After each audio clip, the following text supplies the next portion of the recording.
১৬১০ সালে ইসলাম কার রাজধানী স্থাপন থেকে শুরু করে ১৯৭১ সালের ১৬ই ডিসেম্বর চূড়ান্ত বিজয়, ঢাকা আমাদের ইতিহাসের এক অবিস্মরণীয় কেন্দ্রবিন্দু।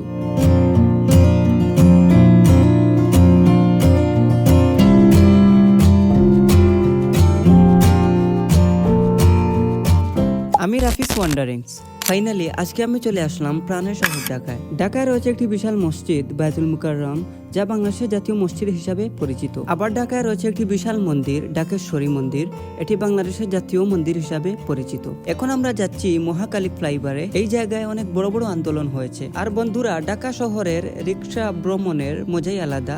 গায়ে যখন এই হালকা মিষ্টি বাতাস লাগে তখন সব ক্লান্তি দূর হয়ে যায়। এই অনুভূতিটা আসলে মুখে বলে বোঝানো সম্ভব না। আর চারপাশের ভিউটা জাস্ট এত সুন্দর যে আমি বাসা হারিয়ে ফেলেছি।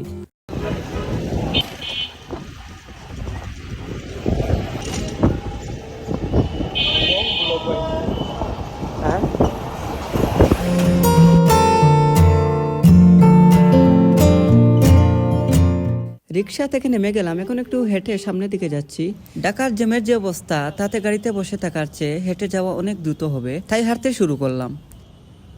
আমি এখন মহাকালী ফ্লাইওভারের খুব কাছে, জ্যাম কাটিয়ে অবশেষে পৌঁছাতে পারলাম।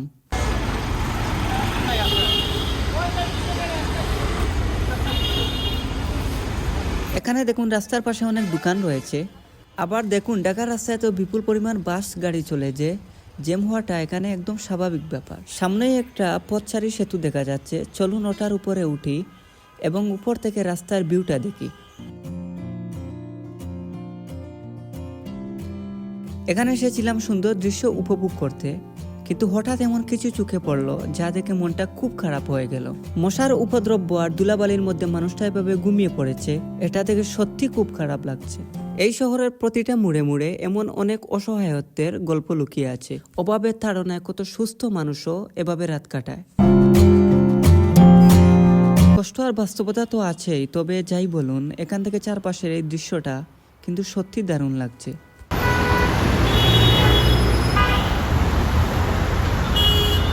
এই ব্যস্ত রাস্তার দৃশ্যটা দেখুন, সারি সারি গাড়ি চলছে, সব মিলিয়ে এখান থেকে দৃশ্যটা এত চমৎকার লাগছে যে আমি আপনাদেরকে ঠিক বলে বুঝাতে পারবো না। এই জায়গাটি কিন্তু অনেক ইতিহাসের সাক্ষী, এখানে বিভিন্ন সময় অনেক বড় বড় আন্দোলন হয়েছে।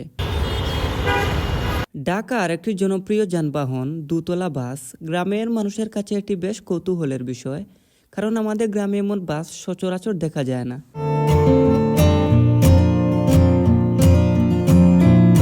ঢাকার প্রতিটি অলিগলিতে অনেক নতুন জিনিস দেখার আছে, তাই ভাবলাম এবার আপনাদেরকে একটু হেঁটে শহরটা ঘুরে দেখাবো। চলুন তবে শুরু করা যাক। এই ব্যস্ত রাস্তাগুলোতে হাঁটার সময় এক অন্যরকম অনুভূতি হয়, চারপাশে কত মানুষ, কত দোকান আর কত ব্যস্ততা, সব মিলিয়ে এই শহরের জীবনটা বেশ বৈচিত্র্যময়।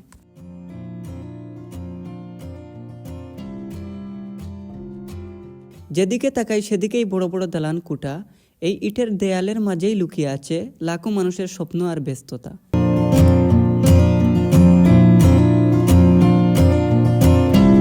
এবার আপনাদের ঢাকার একটি কাঁচা বাজার ঘুরে দেখাই। এখানে একদম টাটকা আর সতেজ সব শাকসবজি পাওয়া যায়।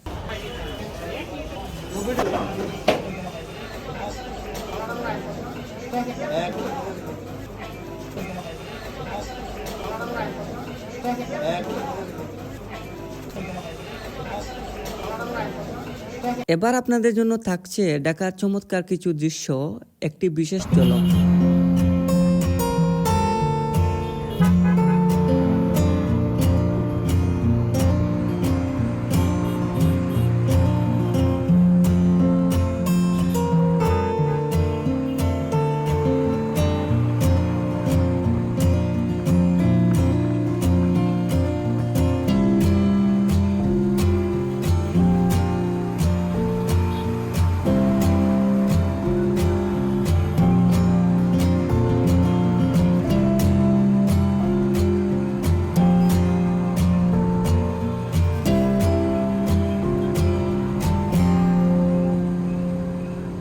তো বন্ধুরা, অনেক ঘোরাঘুরি হলো, এবার ফেরার পালা। সুন্দর কিছু স্মৃতি নিয়ে ঢাকার এই ব্যস্ততা থেকে বিদায় নিচ্ছি। এই যে গাড়িতে উঠে পড়লাম, এখন বাড়ির দিকে রওনা দিচ্ছি। তো বন্ধুরা, আজকের ভিডিও এই পর্যন্তই ছিল। রাফিস ওয়ান্ডারিংস এর পরবর্তী ভিডিওর জন্য অপেক্ষায় থাকুন।